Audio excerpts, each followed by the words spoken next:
નમસ્કાર, ભારત ટાઈમ્સ ન્યૂઝના ખાસ મુલાકાતમાં આપ સૌનું સ્વાગત છે અને હું છું જૈની।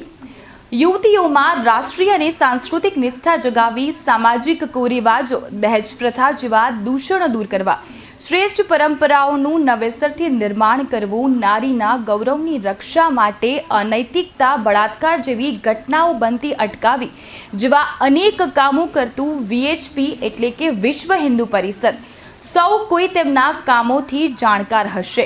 ભારત ટાઈમ્સ ન્યૂઝમાં આપણે ખાસ એક વિશેષ વ્યક્તિ સાથે મુલાકાત કરતા હોઈએ છીએ, ત્યારે આજે આ ખાસ મુલાકાતમાં મારી સાથે જોડાયા છે વીએચપી નેતા અજય ગોસ્વામી ઉર્ફે બાબા।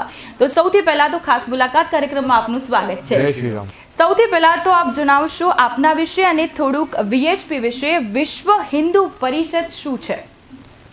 જય શ્રી રામ। મારું નામ અજય ગોસ્વામી, કર્ણાવતી મહાનગરની અંદર પૂર્વ વિભાગમાં કેમ્પ હનુમાન વિભાગની અંદર ઉપાધ્યક્ષની જવાબદારી છે બજરંગ દળની અંદર। વિશ્વ હિન્દુ પરિષદ, ઘણા બધા લોકોને એવો પ્રશ્ન હોય છે કે આ વિશ્વ હિન્દુ પરિષદ શું છે, આનું મુખ્ય કાર્ય શું છે અને કયા આધાર ઉપર આ સંગઠન કામ કરે છે। વિશ્વ હિન્દુ પરિષદ એટલે કે આ કંઈક ઘણા બધા લોકો વિચારે કે રાજકીય સંગઠન છે, પણ આ રાજકીય સંગઠન કે કોના આધાર ઉપર ચાલતું સંગઠન વ્યક્તિ વિશેષ નથી। વિશ્વ હિન્દુ પરિષદનું મુખ્ય કાર્ય એ છે કે ભારતની અંદર રહેતા જે હિન્દુઓ છે એમના ઉપર થતા અત્યાચારને રોકવા માટે વિશ્વ હિન્દુ પરિષદ સતત છેલ્લા 60 વર્ષથી ભારતની અંદર સેવા આપી રહ્યો છે। જેની અંદર લવ જિહાદના વિષયો છે, લેન્ડ જિહાદના વિષયો છે।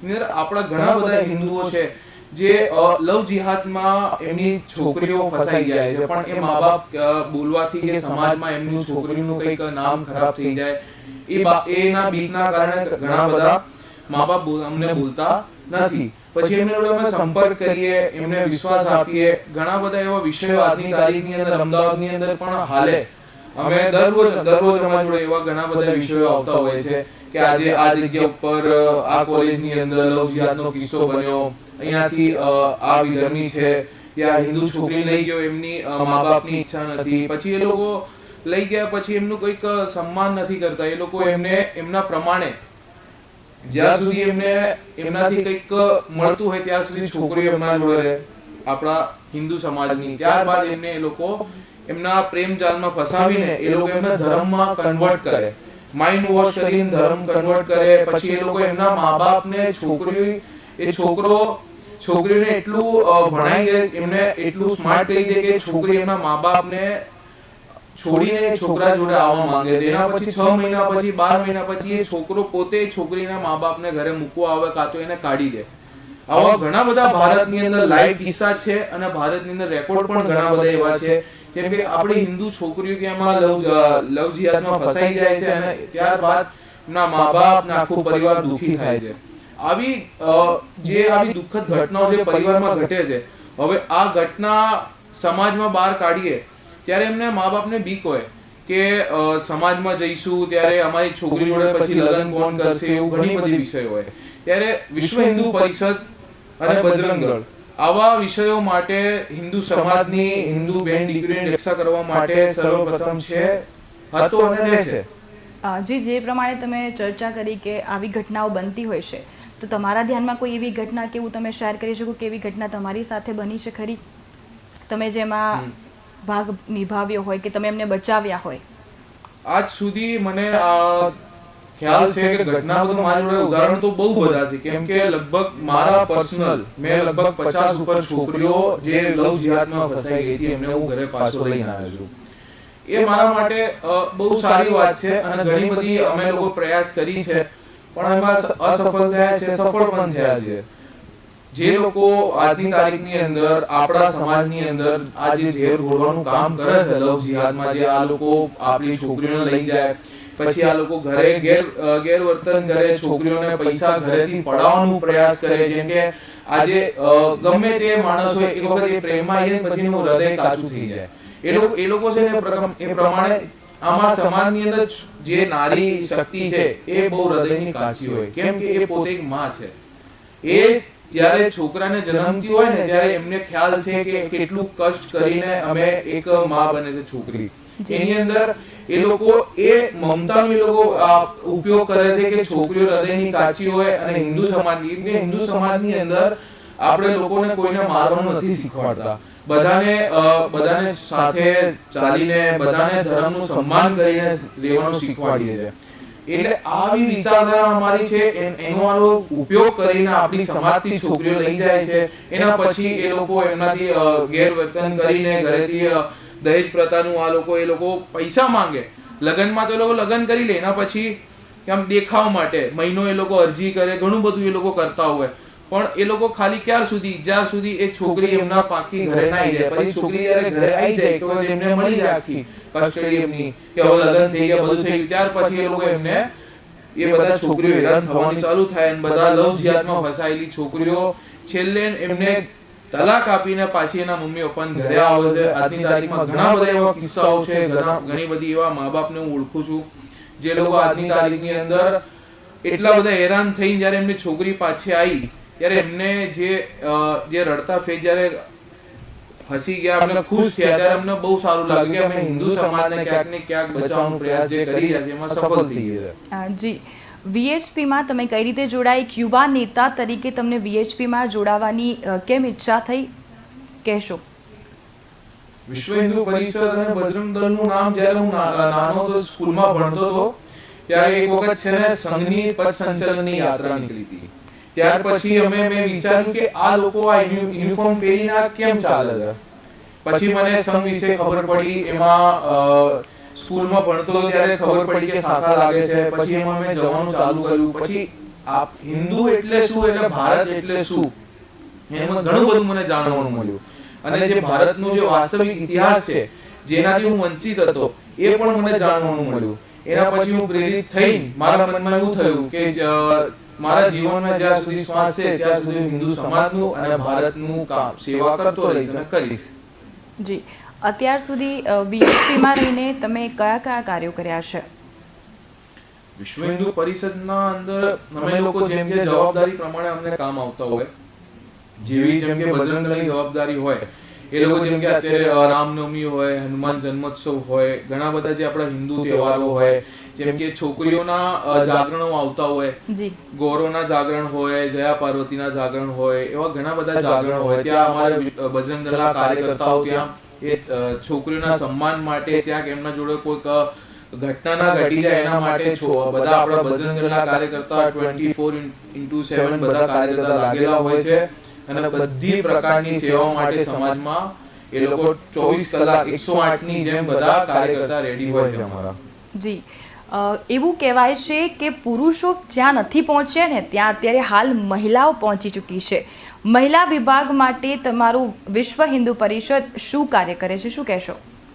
વિશ્વ હિન્દુ પરિષદ મહિલાઓ માટે અત્યારે લોકો એમ કહે છે કે વિશ્વ હિન્દુ પરિષદની અંદર કે મહિલાઓ કેમ નથી.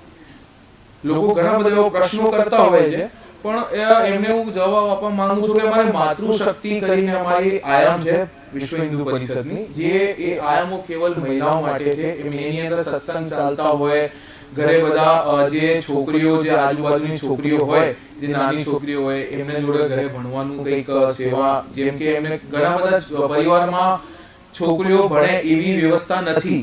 તો વિશ્વ હિન્દુ પરિષદ આ માતૃશક્તિ આયામ ચલાવીને ત્યાં બધી એ છોકરીઓને અને સમાજની અંદર સારું સમાજમાં મેસેજ જાય એવી છોકરીઓને અમે લોકો ભણાવીએ છીએ. અને બધું ઘણી બધી સંસ્કાર શાખા અને બધું કેન્દ્ર અમારા ચાલે છે, જેમાં મહિલાઓ થ્રુ, જેમ કે સમાજમાં લોકો એમ કહે છે કે ગુરુ, હું સૌથી પહેલા પૂછું કે ગુરુ કોણ? આજે તમે જ્યારે જીવનમાં જ્યારે તમે આવો ત્યારે તમને માં છે ને એ સૌથી મોટું ગુરુ હોય છે. એ તમને છે ને તમને માં બોલતા નથી શીખવાડતી, સૌથી પહેલા પપ્પા બોલતા શીખવાડે છે. તો માં સૌથી મોટી ગુરુ છે. તો એ માના આધારે એ જે માતૃશક્તિ છે એ અમારી, એટલે અમારી રાષ્ટ્રની જગત જનની કોણ આજે અમે બધા આજે દુનિયામાં છે એ અમારી માના, આપણે નારી શક્તિ કારણે છીએ.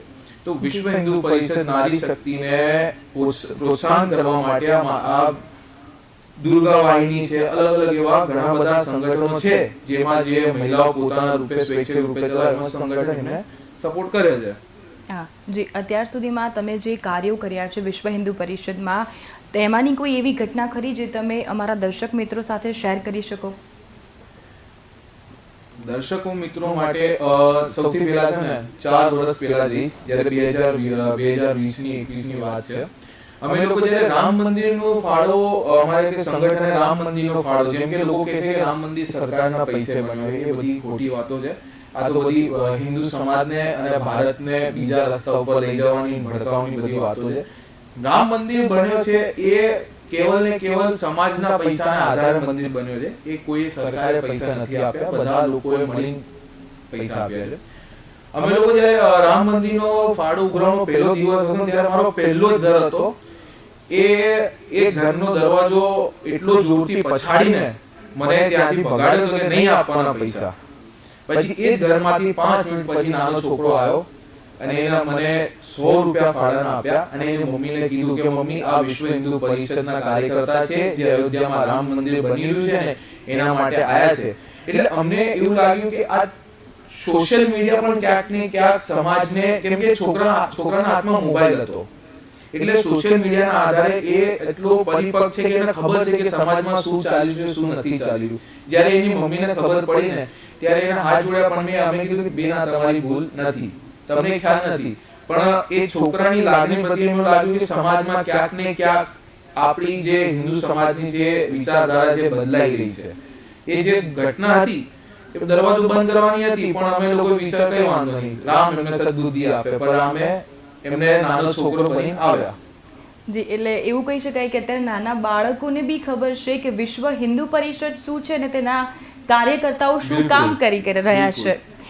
દેશ અને રાષ્ટ્રને સમાજસેવક તરીકે તમે એક યુવા નેતા તરીકે કઈ ઊંચાઈ પર જોવા માંગો છો?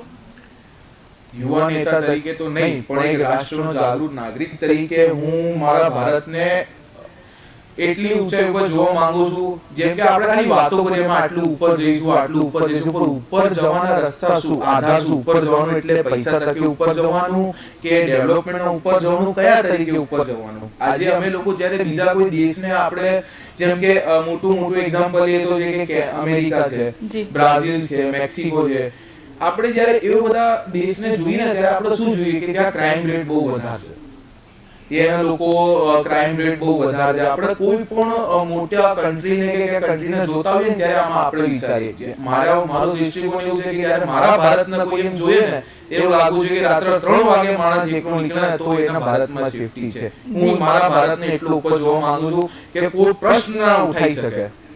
જી, અત્યારે જે 4-5 દિવસથી બાંગ્લાદેશની અંદર જે હિન્દુઓને પ્રતાડના સહન કરવી પડી છે, જે આરક્ષણ મુદ્દો ઉઠ્યો છે, એ મુદ્દે તમે શું કહેશો? અને હિન્દુઓ પર અત્યારે પણ ત્યાં અત્યાચાર તો ચાલુ જ છે.